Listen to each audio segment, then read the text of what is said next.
Good morning. जय हिंद साथियों, कैसे हैं आप सभी। आज मैं आपके सामने जिस टॉपिक को लेकर उपस्थित हुआ हूँ उस टॉपिक के बारे में अपन बात कर लेते हैं। जो 22, 23 और 24 अक्टूबर को CET 10+2 प्रस्तावित है, उसको अगर अपन देखा जाए तो लगभग 10 दिन है। लगभग में अगर अराउंडनेस में देखा जाए तो 10 दिन मान के चलें। तो इस 10 दिन के टाइम पीरियड को अपन है आखिरी 10 दिन को कैसे रिवीजन में निकालें, कैसे बेहतर करें, उससे संबंधित है वो आपके सामने मैं कुछ बातें बताऊंगा, जिससे वो आपको है वो 10+2 के एग्ज़ाम में हेल्प हो सके। सबसे पहले तो अपने को ये देखना है कि इसमें है वो एक रिकॉर्ड तोड़ जो फॉर्म्स आए हैं वो भरे गए हैं लगभग 18 लाख। लेकिन इससे कंपटीशन पे कोई प्रभाव नहीं पड़ेगा, क्योंकि ये एक पात्रता परीक्षा है, यानी 40% जो लाएगा वो है इसमें क्वालिफाई है। तो इस कंपटीशन पे कितने बैठे हैं, कितने कैंडिडेट्स बैठ रहे हैं, कितने नहीं बैठ रहे हैं, उससे कोई फ़र्क नहीं पड़ेगा। आपको अपनी तैयारी है वो विशेष रूप से ध्यान रखना है। दूसरी चीज़ है कि आप बहुत अच्छे से तैयारी करें। क्यों कहा भी जाता है कि कुछ भी मुश्किल नहीं है इस दुनिया में, कुछ भी मुश्किल नहीं है इस दुनिया में, आप ज़रा हिम्मत तो करो, ख्वाब बदलेंगे हकीकत में, आप ज़रा कोशिश तो करो।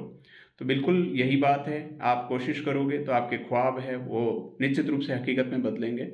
अब अपन बात करते हैं कि इस जो 10 दिन की टाइम पीरियड में है वो अपन कौन सी चीज़ें पढ़ें या किस तरह से मैनेजमेंट करें पढ़ने का कि 40% को है वो क्वालिफाई कर जाएँ। तो इसमें कुछ चीज़ें बताऊँगा मैं। एक तो सेलेक्टेड पढ़ें, आप जो भी पढ़ें, जो आपने पहले पढ़ा है उसी को पढ़ें।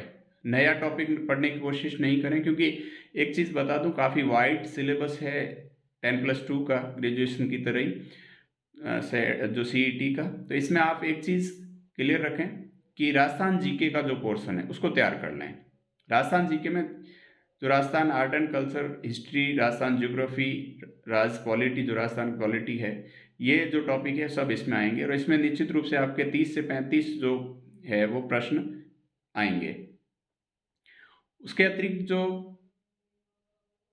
हिंदी और इंग्लिश है, लैंग्वेज, इसमें कुछ साथियों के है वो इंग्लिश में दिक्कत आती है कि है वो इतनी पकड़ नहीं होती। हालांकि इंग्लिश में ग्रामर के टॉपिक्स हैं, ज़्यादा इतना टफ वाला नहीं है, फिर भी तो हिंदी वाला पोर्शन आप तैयार कर लें और इंग्लिश और हिंदी मिला के जो 25 प्रश्न है वो बैठेंगे। इसके अतिरिक्त जो इंडिया में है, इंडिया में आप ध्यान रखना है, इसमें दो ही टॉपिक ऐड कर रखे हैं, इंडिया ज्योग्राफी कर रखा है और इंडिया पॉलिटी कर रखा है। तो इंडिया ज्योग्राफी और पॉलिटी अगर आपने पहले पढ़ा है तो उसको रिवीजन में ले लें। अगर नहीं पढ़ रखा है तो उसको है वो छेड़े भी नहीं, उसको हाथ भी नहीं लगाएं, क्योंकि इतना वो टाइम है वो अब है नहीं कि आप है वो इंडिया ज्योग्राफी को या इंडिया पॉलिटी को है वो शुरू से स्टार्ट कर लेंगे। राजस्थान इकोनॉमी है तो राजस्थान इकोनॉमी उस राजस्थान ज्योग्राफी के पोर्शन में आ जाएगी। इसके अतिरिक्त जो है सबसे बड़ा जो आपके मैं बता रहा हूँ एवरीडे साइंस के नाम से दे रखा है, यानी जो दैनिक विज्ञान है उससे रिलेटेड है, और वो 9th और 10th की जो बुक्स है साइंस की उनके ही टॉपिक्स है वो लगभग दे रखे हैं। तो अगर आपने पहले पढ़ रखा है तो बहुत अच्छा फ़ायदा होता है। और इसमें ये भी है कि जो साइंस बैकग्राउंड से स्टूडेंट है, जैसे 10+2 में जिसके PCB या PCM है, उनको ज़्यादा दिक्कत नहीं आएगी। लेकिन जो कला संकाय का विद्यार्थी है, आर्ट्स का है या कॉमर्स का है, कॉमर्स फील्ड से हैं, तो उनके हो सकता है कि इसमें दिक्कत आए। लेकिन जनरल टॉपिक है तो आप है वो, जैसे एक उदाहरण के रूप में कह रहा हूँ, ब्लड ग्रुप, तो ये इस तरह का टॉपिक है कि कोई भी अगर स्टूडेंट पढ़ता है तो आसानी से है उसको याद कर सकता है। तो इसमें जो है साइंस से रिलेटेड भी है वो लगभग 15-17 प्रश्न है वो एवरीडे साइंस से आते हैं। और मेंटल एबिलिटी और रीजनिंग ये पोर्शन जो है मैथ्स का कुछ है, मैथ्स और रीजनिंग वाला, इसमें भी लगभग आपके है वो 18 से 25 प्रश्न आते हैं, लगभग दोनों मिला के 25 प्रश्न बैठ जाते हैं। तो ये पोर्शन आप बहुत अच्छे से तैयार कर सकते हैं। तो मेरे कहने का जो मतलब है वो है कि आप राजस्थान जीके को बढ़िया कर लें। इसके अतिरिक्त आप पिछले 6 महीने का जो करंट अफेयर्स है उसको बढ़िया तैयार कर लें। और इसमें एक और बात बता दूं मैं, अधीनस्थ बोर्ड का जो पैटर्न है वो करंट अफेयर्स को लेकर क्लियर है कि ये क्या करते हैं कि प्रथम पदाधिकारी के रूप में जो है वो कौन लोकायुक्त है या इस तरह से जो प्रश्न ज़्यादा उठाते हैं। तो इसमें जो एक तो आप प्रथम याद कर लें, एक 8% कौन है, वर्तमान में कौन है, वो तैयार कर लें, तो यहाँ से होगा। दूसरी चीज़ है कि स्पोर्ट्स से रिलेटेड है, जो पेरिस पैरा ओलंपिक अभी रिसेंटली 8 सितंबर को पूरा हुआ, तो यहाँ से प्रश्न बैठ सकता है। साथ ही साथ जो पेरिस ओलंपिक से है वो प्रश्न आएंगे। लेकिन एक चीज़ क्लियर हो गई, ग्रेजुएशन लेवल का पेपर मैंने देखे हैं, उससे एक हो गया कि जो ऊपरी स्तर से ही प्रश्न आ रहे हैं, तो ज़्यादा आपको दिक्कत नहीं होगी कि किस तरह से जो कंपटीशन की है वो अपने को तैयारी करनी है। आपको 40% जो है वो अचीव लाना है। इसके अतिरिक्त जो आप है सेलेक्टेड पढ़ें। अब आप है वो इतना नहीं पढ़ें कि सारी चीज़ें एक साथ पढ़ लें,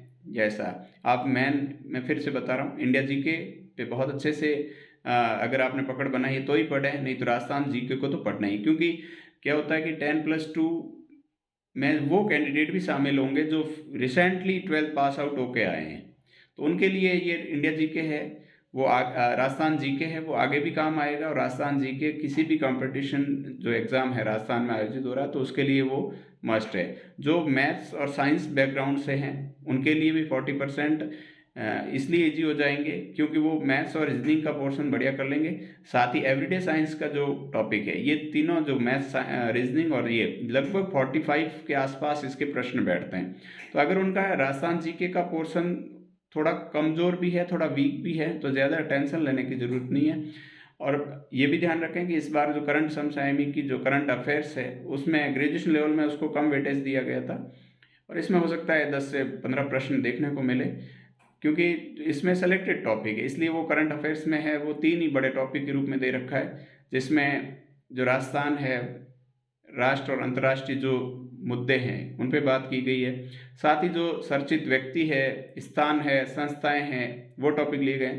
साथ ही खेल एवं खेल कूद की जो गतिविधियां हैं वो टॉपिक लिए। तो इस तरह से 3 टॉपिक है, जिसमें एक टॉपिक अपने को स्पष्ट रूप से समझ में आ रहा है कि स्पोर्ट्स से रिलेटेड एक प्रश्न बैठेगा। तो उन जो अपने को ऐसे क्लियर लग रहा है कि स्पोर्ट्स से रिलेटेड एक प्रश्न आना तय है, तो उसको बहुत अच्छे से तैयार करें ताकि किसी तरह की कोई मिस्टेक नहीं हो। दूसरी चीज़ है कि नेगेटिव मार्किंग है नहीं, तो अपने को ज़्यादा ऐसे एग्ज़ाम हॉल में भी इतना रहेगा नहीं कि भाई कौन सा स्किप करें, कौन सा अटेंड करें, कौन सा नहीं करें, वो चीज़ रहेगी नहीं। आपको केवल जो एक्यूरेसी पे ध्यान देना है कि जो आपको आते हैं वो बहुत अच्छे से कर लें, जो नहीं आते हैं वो भी करना है।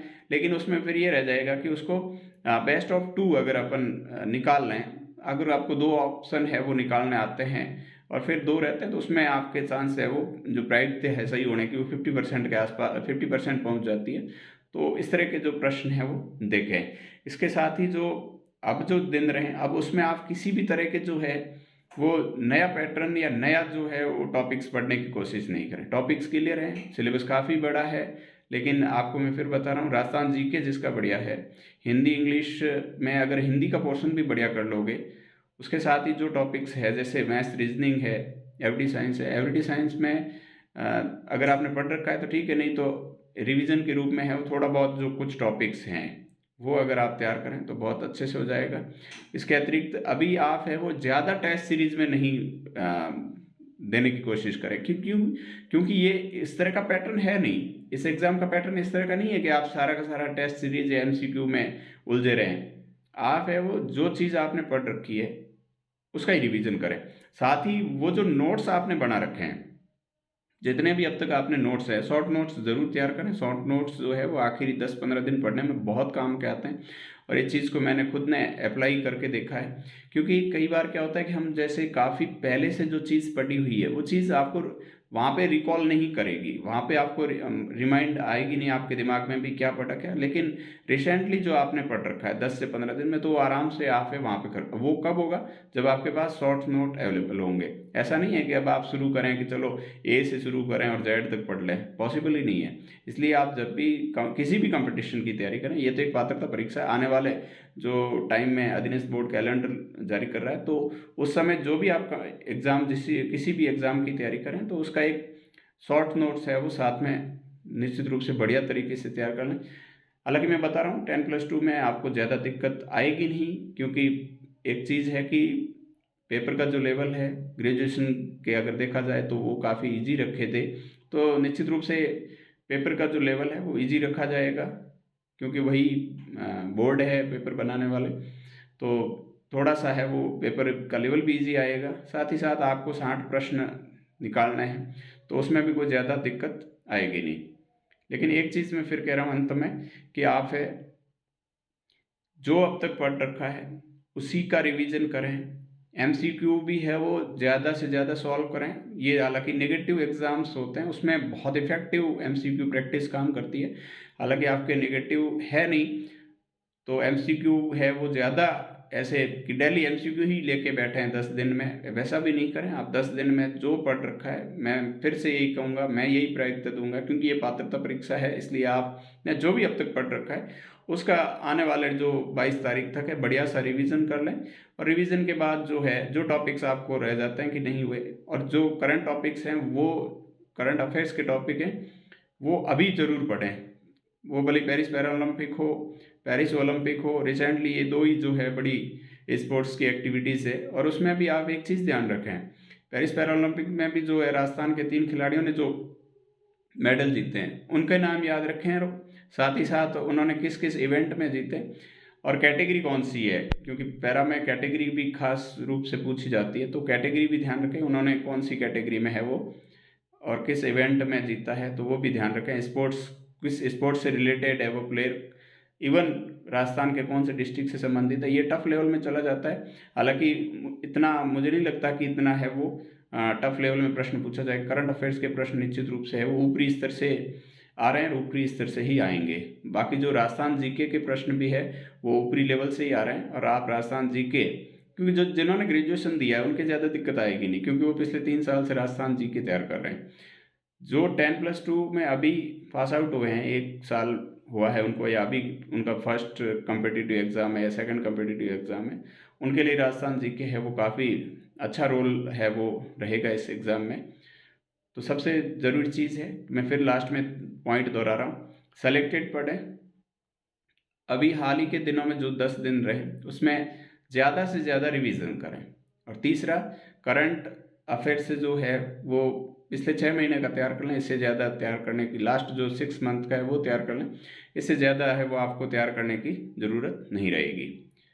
तो मेन रूप से ये ध्यान रखें। बाकी मैं बता रहा हूँ कि आपको कोई किसी भी तरह की है वो इस एग्ज़ाम को क्वालिफाई करने में दिक्कत नहीं आएगी। बस सेंस ऑफ ह्यूमर रखें, एग्ज़ाम जब आप देते हैं तो बहुत अच्छे से दें, क्योंकि कई बार हम क्या करते हैं कि नेगेटिव मार्किंग का जो प्रेशर नहीं होता है तो उसको हम फ्री हैंड लेना पसंद कर लेते हैं, फटाफट करने की कोशिश करते हैं, ये भी नहीं देखते कि प्रश्न में सही नहीं है पूछा है या सही है या कथन सत्य असत्य है, इस तरह की चीज़ें हैं वो 8-10 अपन करके आ जाते हैं और फिर वो अपने को लास्ट में ऐसा लगता है कि नुकसान दे जाती है।